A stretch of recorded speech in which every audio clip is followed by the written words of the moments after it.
இல்லை நண்பா, நான் உங்கள் ஃபீஸ் பேசி பேசுகிறேன். இந்த வீடியோ கொஞ்சம் பாருங்கள்.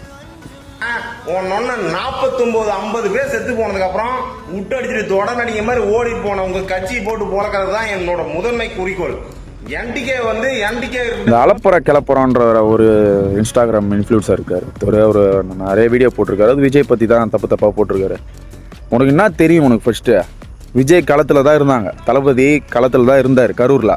அந்த இஷ்யூவில் இருக்கும்போது போலீஸ் வந்து அவங்கள போக சொன்னதால் தான் நீங்கள் இங்கே இருந்தால் பிரச்சனை இன்னும் பெருசாகும், நீங்கள் போயிடுங்கன்னு சொன்னதுனால தான் போனாங்க. என்னன்னு தெரியாமல் பேசினக்கூடாது. அவர் 41 பேர் 49 பேர்லாம் அவர் வந்து சாக வச்சுட்டு அவர் போகல. அதுக்கு அவர் காரணம் கிடையாது, கவர்மெண்ட் தான் காரணம். தெரியுதா? நீ எதனா பேசணுக்காதா? நானும் பார்த்துதான் இருக்கிறேன் வீடியோலாம். எத்தனை நாள் தான் நீ இன்னும் குறை சொல்லனே இருப்பா? எத்தனை நாள் தான் மக்கள் ஏமாலே இருப்பாங்க? டேய், தெரிஞ்சா பேசுங்க ப்ரோ. இந்த மாதிரிலாம் தேவையில்லாமல் பேசினுக்காதீங்க. ஏன்னா வாய் இருக்குதுன்னு சொல்லிட்டு பேசினுது. எனக்கும் வாய் இருக்குது, உனக்கும் வாய் இருக்குது, பேசலாம். அதுக்குன்ட்டு ஒரு விமர்சனம் வந்து அது தப்பு, அது வந்து இல்லவே இல்லைன்னு தெரியுது. அப்புறம் நீ விமர்சனம் வைக்கிற? சொல்லு எதுக்கு விமர்சனம் வைக்கிறா?